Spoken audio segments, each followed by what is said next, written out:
As Iraq falls apart, can formal partition be far behind? ISIS terrorists, Ba'athist remnants and Sunni tribes now hold a mass of northern and western Iraq, making ever more gains. They've seized control of much of the Iraqi-Syria border, and they are moving the front line ever closer to Jordan and Saudi Arabia. The embattled Prime Minister, Nouri al-Maliki, still holds Baghdad and the Shiite heartland to the south. Though today in Baghdad, U.S. Secretary of State John Kerry said that he should step aside if he cannot forge a political solution and unify Iraqis to staunch the bleeding. And he repeated President Obama's pledge of limited military support.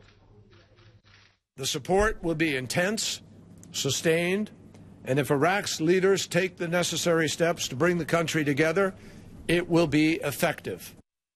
But will it be enough to put Iraq back together again? The Kurds, gassed by Saddam Hussein in the 1980s, autonomous since 1991 when the United States defeated the dictator in the first Gulf War, have now moved quickly to pursue the biggest prize, their decades-long dream of independence. My exclusive interview with the Kurdish president, Mas'ud Barzani, who tells me that he will try to persuade Kerry, when he visits the region tomorrow, that the time has now come, despite U.S. opposition and fears of an even wider regional war.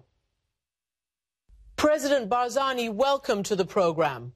Ahlan wa sahlan. Welcome. Welcome, ma'am. You are all welcome. Let me start by asking you, can Iraq hold together anymore? من الصعب جدا. It is very difficult to imagine so, because the current experience is showing us that we cannot continue this way. Now we are living a new Iraq which is different completely from the Iraq that we always knew, the Iraq that we lived in 10 days or 2 weeks ago. So if this is a different era, Mr. President, is this the time that the Iraqi Kurds want to pursue your long-time goal of self-determination, even independence? خلال العشر سنوات الماضية During the last 10 years, we did everything in our ability, we made every effort, and we showed all flexibility to build a new democratic Iraq, but unfortunately the experience has not been successful the way that it should have. And that's why I believe that after the recent events in Iraq, it has been proven that the Kurdish people, to seize the opportunity now, the Kurdistan people should now determine their future. Could I get you to be precise? Does that mean seeking independence, Mr. President? Like I said, the time is here for the Kurdistan people to determine their future, and the decision of the people is what we are going to uphold. So if there was a vote tomorrow, what would the decision of the people be, do you think? بدون شك الشعب الكردي Without doubt, with no doubt, the people of Kurdistan in general, there was a referendum a few years ago, but it was unofficial, it was informal, and that was a true number, unlike the other numbers elsewhere in other countries around us. More than 90% of people voted for independence. Mr. President, are you not afraid of triggering the breakup of Iraq? بصراحة Honestly, after the collapse of the regime in 2003, we Kurds protected Iraq and the unity, the oneness of Iraq. During the last 10 or so years, that's what we have done. But now, Iraq is obviously falling apart anyway, and it's obvious that the federal or central government has lost control over everything. Everything is collapsing. The army, the troops, the police. We are now approaching the existence or the formation of what they call ISIS. We have a 2,500-kilometer border line with a new state, and it is not our fault. We did not cause the collapse of Iraq. It's others who did. And we cannot remain hostages for the unknown. Are you fighting ISIS right now? Has the Iraqi government, Baghdad, Mr. Maliki, asked for your help in fighting ISIS? The Prime Minister has not asked us. On the contrary, he rejected every offer to assist. We now are defending Kurdistan from ISIS or otherwise. Anyone who approaches the border of Kurdistan, we will fight back. But fighting the terrorists is a duty that we will not hesitate to undertake.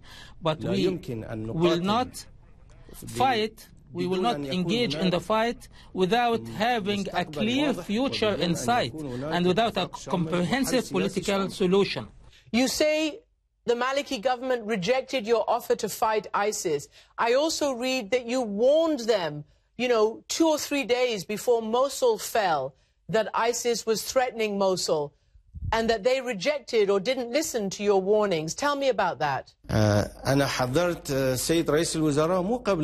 did warn Mr. Prime Minister not only a couple of days, but a few months before the fall of Mosul. I did warn him, but he did not take the warning seriously. And I have many witnesses to that effect, that I did warn him. And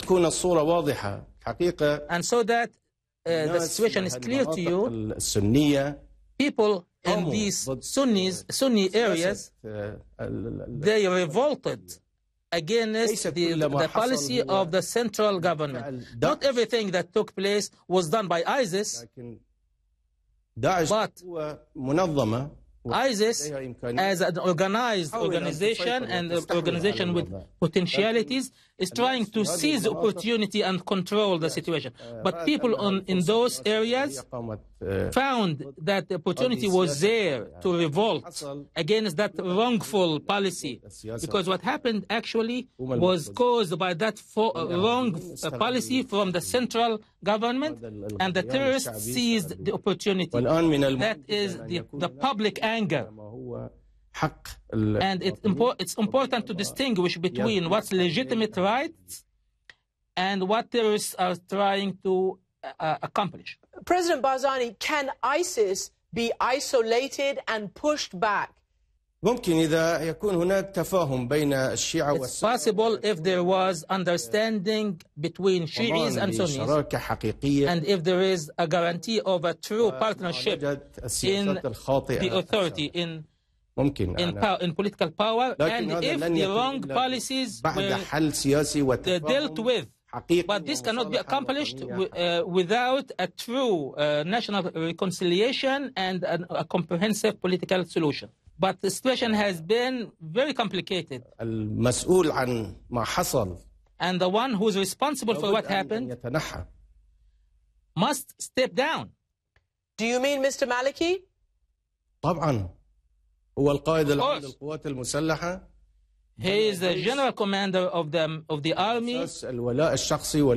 He built the army on the ground of personal loyalty to him, not loyalty to the whole country. And he monopolizes authority and power. He led the military, and this is the result. His wrong policies, he is responsible for. Mr. Barzani, do you think President Obama's sending 300 military advisors can change the balance of power on the ground? I do not believe so. I do not believe that this will change the balance of power. And this issue cannot be resolved by military means. It's a political issue that has to be dealt with politically. And after that, a military resolution can be easier to accomplish if there was a political agreement and political power. The United States have been the Kurds' greatest friends, at least since the 1990s, with the no-fly zone after the first Gulf War, and you've been able to build a thriving, autonomous, mostly democratic society. But Secretary Kerry is coming to visit you tomorrow to Erbil, and they do not agree with independence for the Kurds. What are you going to say to him? بهذه المناسبة أود أن أقدم الشكر. I'd like to take this opportunity to extend my gratitude to the United States and to the sacrifices made by the American military. أنه جدير لو توفرت له. The United States has been a true friend, and we, Kurds, have shown that we deserve that friendship, and that if we are given the opportunity, we can successfully rule our own region. And the success of the region of Kurdistan was the only success that resulted from American policies.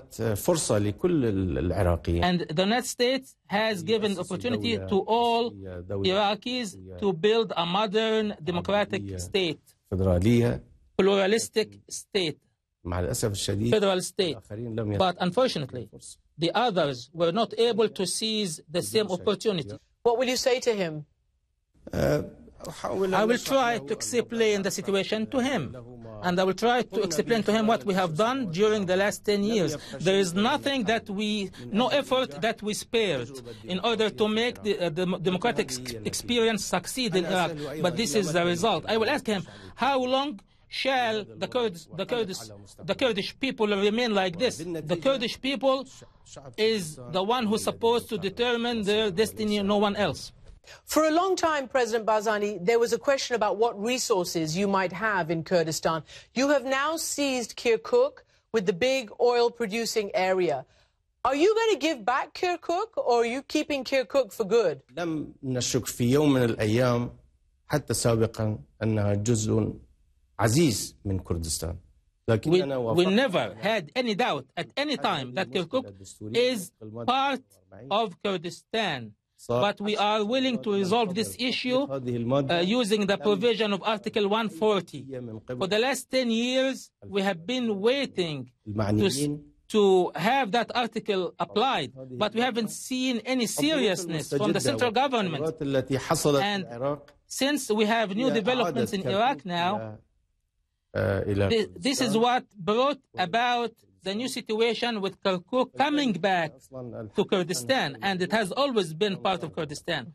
So there is no reason to talk about this. Do you mean a referendum? We haven't done this referendum yet, but we will do, and we will respect the opinion of the citizens, even if they refuse to have Kurdistan as an independent state. President Barzani, do you feel that your life's work is about to be accomplished?